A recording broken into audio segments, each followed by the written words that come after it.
I woke up in the dark, cold morning with the loud noise of the mob who kicking the steel door onto got in, where my younger brother, me, and my dad slept there. It was dark, and I hear people just kind of shouting, "Open the door, open the door." I got panicked and tried to get out of a blanket, where my brother and I wrapped into that. And where suddenly my dad put one hand in front of my mouth and with the other hand showed me to be quiet. After a while, the mob has gone. Dad told me, now it's time to go. We were in the middle of the war zone. My mom was taken away, captured by Iraqi armed forces. And our home later on was bombed, and for that reason we lived in the ruined apartment, slept on the staircase behind the big green metal door for our safety. Hearing the explosion that's happening all around the time, and then airstrike that come and shaking the whole building, as well as the people crying on the cars to the street, crying for help. And then we were there and struggling. We were absolutely terrified. We didn't know what to do and where to go. That was the moment that we were wondering, can we survive? Can we live for another 24 hours? I don't know where are you today, and I don't know what experience you face now, or what challenge do you have. But I know we all have our own battlefield to overcome. We all work long and hard to reach the next level. Either the next level is a financial freedom, personal freedom, freedom from oppression or limitation. We want to get the desired result. And the question is, how? As a war survivor of the 8 years of horrific experience that cost 1 million lives, and the father of autistic son who lost everything over and over again, after years of study and experience and helping others to stand up and make a difference, I discovered a pattern. A pattern that became a guiding force for me and enabled me to overcome hardship and adversity over and over again. An ability that enabled me to ask a bold question, make a bold decision, and take a bold action.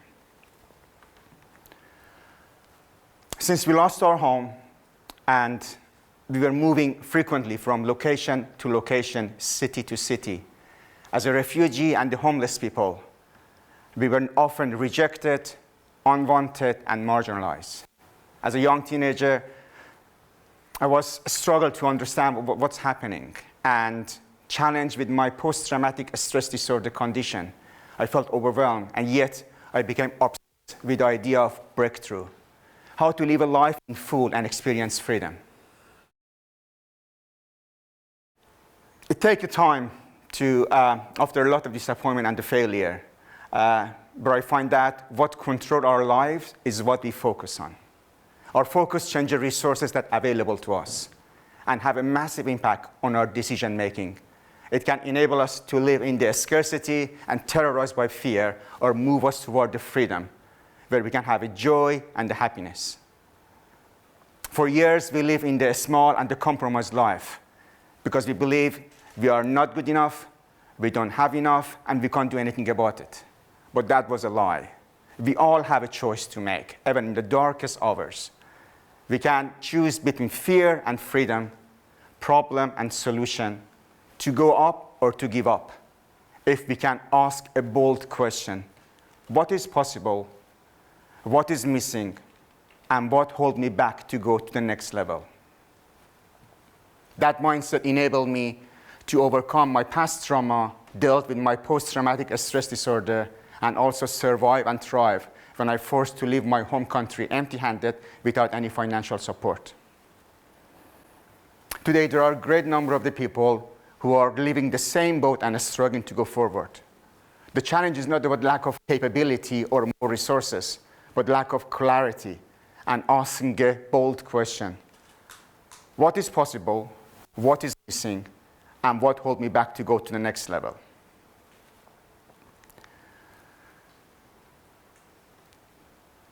It was so difficult for me to start a life, moving from my home country to another country where I could not even speak the language. I don't know anyone or even have any financial support. But I started to walk in the street with the dictionary in my hand wherever I went. And I remember one time I invited to go to a local community church where I I asked to introduce myself, and I start by saying, thank you for inventing me, rather inviting me. And I made everybody laugh. And they thought, well, that was a good joke for a start, but the reality was I was there just to share a simple message, how to stand up and make a difference in a tough time. It takes a couple of years until I complete my college education, and then I went and worked and married and joined a media company where I wanted to share my passion and help people how to get breakthrough from the lies that hold you back, how to get breakthrough from the self-doubt that it's always telling you you are not good enough, you don't have enough, and you can't do anything about it. It started to work well, and we get around 10,000 hits per month. People come, visit, share, ask questions, until the time that I got the shocking news that I told, your work is not required anymore. On that time, I was traveling in between cities, and I started to complete my BA degree. And losing a job not only cut the main source of income that supported me and my family, but also taking away the home that given to us by the company. Feeling a stress and a struggle, what about if we became homeless again? What about if we lose everything again? So I started to fill many different job applications, many different job roles I applied for, and one after another, I got a response, your application rejected because you don't know enough, you don't have enough experience or the knowledge that we require. So I decided to stop that madness, and rather I wait people to offer me a job, I offer people what I already have. Within the less than a year, we managed to build our own home, our dream come true, and we live free. And soon after that, I invited to go and to talk to the TV and the radio show and talk to people about the power of choice. From there on, I got that moment of discovery where what enabled me to overcome my challenge was to understand my potential is greater than my problem. And from there on, I managed to help more people and talk to more people about that one.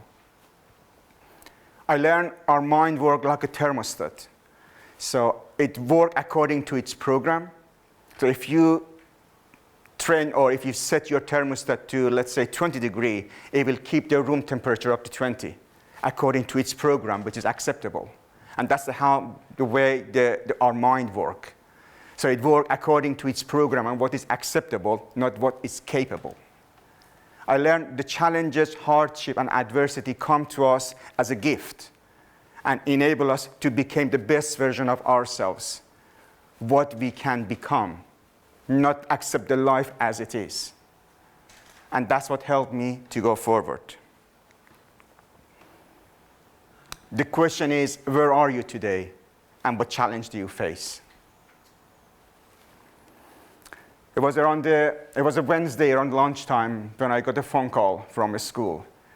And I told, please come and pick up your son because we cannot handle him anymore. That was the third time in a week, and I asked to go back to a school. My son diagnosed with autism. And although he got one-to-one support, and he done a great job in the previous year by doing a 2-year-in-1 on some subjects, but for some reason, a school could not meet his need anymore.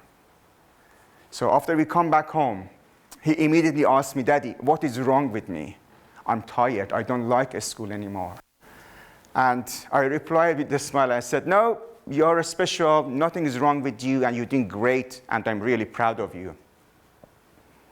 He immediately jumped up and gave me a big, tight hug and looked at me with a glaze in his eyes and said, Daddy, please do not give up on me. My whole world collapsed. I became speechless for a short time. And I said to him, you will be okay. Everything will be fine, and you will see that. He just kind of jumped on, ran, and went to the garden to play. At the age of 9 years old, he started to fight his own battle.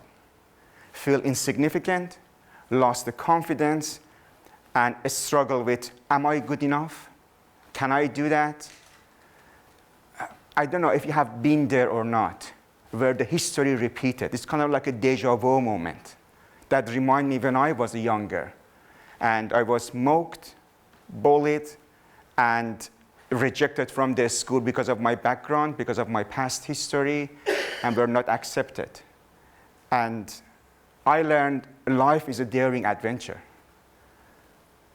So we can make it.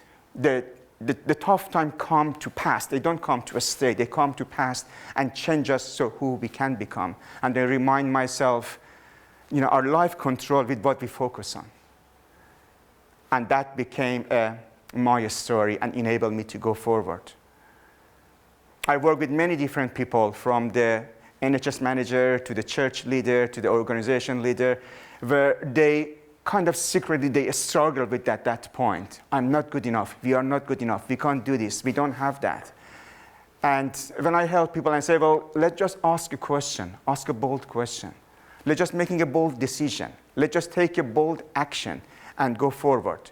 Because if you want to stand out and make a difference, that's what really you need to do that.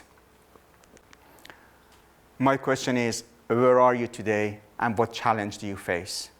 This is my story, and thank you for listening.